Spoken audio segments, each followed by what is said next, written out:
Hello everyone, welcome back my channel. Blake Lively's It Ends With Us co-star shocked over nearly nude scene allegations, challenges her claims.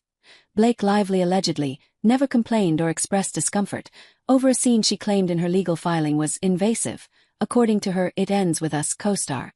Adam Monshine, who played the role of Dr. Dunbar in the film, shared a different perspective from his time with Lively while they filmed her character's birthing scene. Monshine was not specifically named in Lively's lawsuit against Justin Baldoni, but was mentioned as a non-essential person on set who was also allegedly Baldoni's best friend.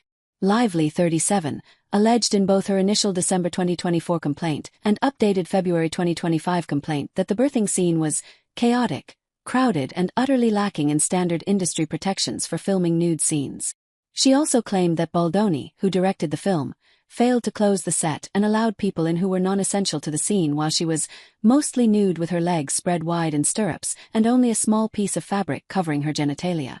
"I'm not going to speculate as to Ms. Lively's motivations for mentioning me in the complaint," Monshine said in a statement provided to Fox News Digital. "Needless to say, my experience working with her is very different than the one she described in her lawsuit. Indeed, I was surprised to read her description of the scene. If I'm called to testify in the case, I will answer truthfully, and more freely, whatever is asked of me with all the legal protection that affords. In particular, by noting that Ms. Lively was not nearly nude in the scene we shot together. Her costume included a full hospital gown, black shorts, and torso-covering prosthetic to make her appear pregnant in addition to whatever personal garments she chose." He added, "She never complained or expressed discomfort at any point because nothing unusual or improper occurred. It was entirely professional. Ms. Lively's insinuations regarding my qualifications are offensive, as my bona fides are easily searchable online. Lastly, I was in fact a local hire. My wife and I are from New York and spend significant time there. As such, I, like any actor accepting that contract, was required to cover my own travel and living expenses in connection with the job." When reached for comment, Lively's reps directed Fox News Digital to specific points from her amended complaint.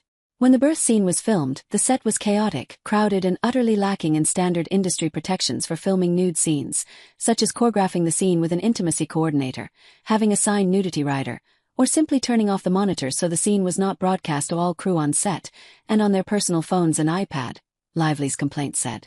Mr. Heath and Mr. Baldoni also failed to close the set, allowing non-essential crew to pass through while Ms. Lively was mostly nude with her legs spread wide in stirrups and only a small piece of fabric covering her genitalia. Lively claimed Baldoni insisted that women give birth naked, and allegedly told her that his wife ripped her clothes off during labor, saying it was not normal for women to wear their hospital gowns while giving birth. Lively allegedly disagreed and felt forced into a compromise that she would be naked from below the chest down, the complaint said. Ms. Lively was not provided with anything to cover herself with between takes until after she had made multiple requests, documents stated. Ms. Lively became even more alarmed when Mr. Baldoni introduced his best friend to play the role of the OB-GYN, when ordinarily, a small role of this nature would be filled by a local actor.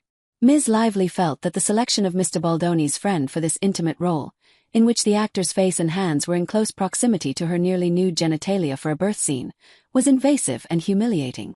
Sources told Fox News Digital that Blake was extremely uncomfortable, and understandably so, when she learned the actor who was placing his face between her legs was the boss's best friend. But apparently Baldoni and company think it was perfectly fine to have his best friend play that role, out of all the actors that could have been chosen. Lively detailed allegations of sexual harassment, retaliation, intentional infliction of emotional distress, negligence and more made by Baldoni and Heath in a complaint first filed with the California Civil Rights Department on December 20 and later in federal court on December 31. The same day Lively filed her federal suit, Baldoni filed a $250 million suit against the New York Times for a December article about the alleged smear campaign he attempted to run against his co-star. Weeks later, Baldoni then named Lively and Reynolds in a separate $400 million defamation lawsuit in which he accused the Hollywood power couple of attempting